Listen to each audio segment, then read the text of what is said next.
situation motivating you to make a deal? Not even a little bit.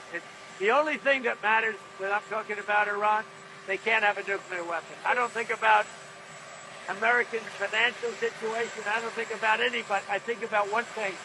We cannot let Iran have a nuclear weapon. That's all. That's the only thing that matters. Real quick, what do you make of Donald Trump saying that he doesn't think about the finances or the financial situation of the American people? Did he say that? Yeah. I don't think about American financial situation. I don't have a comment about that, mostly because I think he actually does care. Donald Trump saying that he doesn't think about the American people's financial situation. He just said it in a presser about an hour and a half ago. Well, I didn't see that. You haven't seen it yet? Got it. On what Trump just said at his presser? I don't know what he just said. Well, he said he doesn't think much about the finances of the American people. I would have to find out the context of it. I'm sorry. Got it. Donald Trump just saying that he doesn't care about the American people's financial situation. Well, that's apparent based on his policies. He's certainly not focused on the everyday costs of struggling working families who can't afford gas, can't afford child care, can't afford health care. And, I guess a broke clock is right twice a day. It's good to see Donald Trump telling the truth about something. Donald Trump saying that he doesn't think about the American people's financial situation. It's no surprise. That should be job one for him. A Trump supporter has just lost their job directly because of Donald Trump's policies, and they are in a state of confusion. They are reaching out to Donald Trump for help and thinking that this should not have happened to them. Take a look at this. This person says, "My wife is a nurse and was recently hired by the VA. Our home is packed up. We have a new home, spent thousands to move from Fort Worth to Waco. Following Trump's hiring freeze, the VA rescinded her job offer." Now look at what's highlighted. We are all huge Trump supporters, and I know this was an unintended consequence. What do you mean it was unintended? Did they really believe that Donald Trump could create policies that would only affect non-Trump voters, that somehow Trump voters wouldn't be caught up in all of this? This is the find out phase. This is exactly what you voted for, someone who would sow chaos. And it's not just going to affect the people you don't like, it will affect you too. And now all I can think is that this guy and his family are singing, "I never thought." What do you make of Donald Trump saying that he doesn't think about the Americans' financial situations? Well, I was really surprised to hear that because I always thought he was so concerned about how working class people are doing in his wretched economy. I thought he woke up every day wondering about how people are going to pay for their groceries and their rent and meet the mortgage payments. And so it's such a surprise. He may have just been teasing us, but look, the fact of the matter is the guy has made $1.5 billion since he got into office. He doesn't view the government as an instrument for the well-being of the people. He views the government as an instrument for private self-enrichment and corruption. And I appreciate the fact that he's got ADHD or something that causes him to blurt out the truth upon occasion.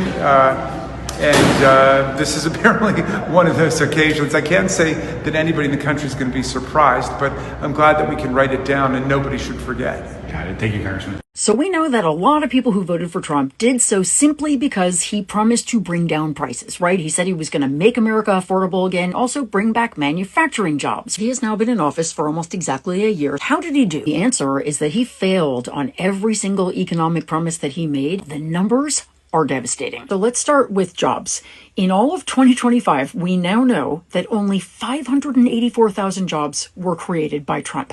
For context, in 2024, Biden's last year, over 2 million jobs were created. P.S. We need about 1.8 million jobs created per year just to keep up with population growth. So again, Trump added 584,000 last year. This is actually the worst job growth in over 2 decades. It is worse than anything except the Great Recession and COVID. There's more. Remember those manufacturing jobs that Trump promised would come roaring back? The December report showed the 8th consecutive month of manufacturing job losses. 8 months in a row, starting, by the way, exactly when his tariffs went into effect. Speaking of tariffs, Trump said other countries would pay for them, so let's look at that promise. Turns out 94% of the cost hit American companies and consumers.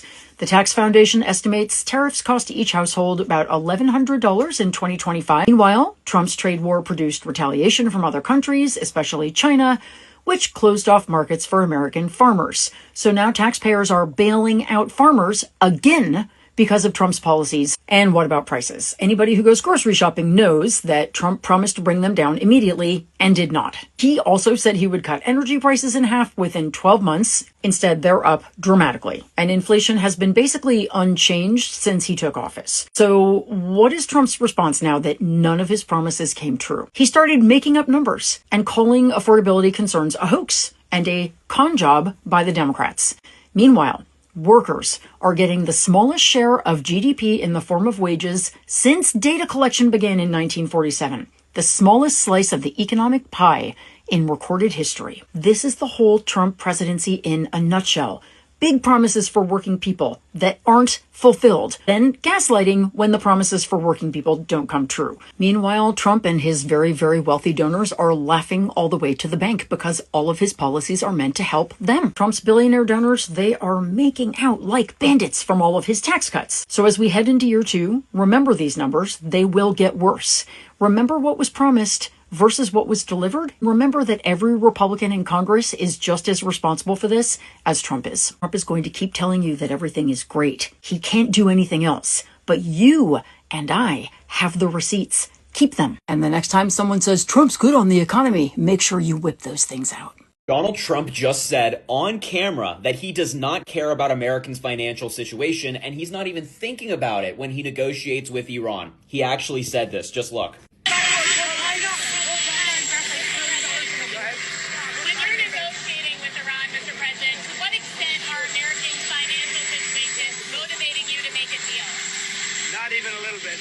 The only thing that matters when I'm talking about Iran, they can't have a nuclear weapon. I don't think about Americans' financial situation. I don't think about anybody. I think about one thing.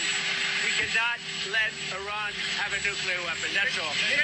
That's the only thing that... Yeah, he just said it. He just let it slip in front of the entire country. He's finally admitting that actually he couldn't give a damn less about your financial situation and the struggles that you're going through. This is a guy whose main campaign promise was lowering prices. He was laser focused on the economy, apparently, but a year and a half into his presidency, he's openly saying that he doesn't care. He doesn't think about your financial situation whatsoever. A damning admission from the President of the United States. Welcome to News with Innocent, your trusted source for breaking news, trending stories, celebrity updates, and world events. We bring you fast, accurate, and engaging news every day. Subscribe and stay informed with the latest updates happening around the world. Thank you to all my subscribers. You all are the best. Politics in the United States is heating up again as debates over the economy and former President Donald Trump continue to dominate headlines. Some voters who once strongly supported Trump are now questioning whether certain policies and statements could negatively affect the economy. But what exactly happened? And why are opinions changing? Let's break it down. Why is this trending? Economic concerns are one of the biggest issues for American voters right now. People are worried about inflation and rising prices, cost of living, jobs and wages, taxes and trade policies. As the political debate intensifies, many Americans are re-examining past and current economic policies. What did Trump say? Trump has continued making strong statements about trade tariffs, bringing manufacturing back to America, immigration and jobs, foreign competition, taxes, and economic nationalism.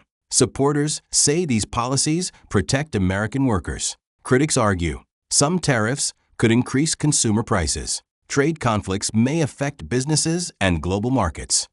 Why some voters are worried. Some voters who previously supported Trump are now concerned about rising prices on imported goods, economic uncertainty, business reactions to trade policies, market instability during political tension. Many Americans simply want lower costs and economic stability. How could this affect American citizens? Economic policies can affect everyday people in many ways. Possible impacts: higher prices for consumer goods, changes in job opportunities, fuel and transportation costs, business investments and hiring. For families already struggling with inflation, even small changes matter. Why opinions about Trump's economy are divided. Supporters often say Trump focused on American industries. Unemployment was low before the pandemic. Businesses benefited from tax cuts. Critics say some policies increased division and uncertainty. Trade tensions hurt certain industries. Economic gains were uneven. That's why debates around Trump's economic record remain intense. Bigger political picture. This issue is larger than one politician. Americans are debating globalization versus economic nationalism, immigration and labor markets, government spending, inflation and living costs. The economy remains one of the most emotional issues in U.S. politics. So what do you think? Did Trump help or hurt the American economy overall? Drop your thoughts in the comments and subscribe for more breaking news and real gist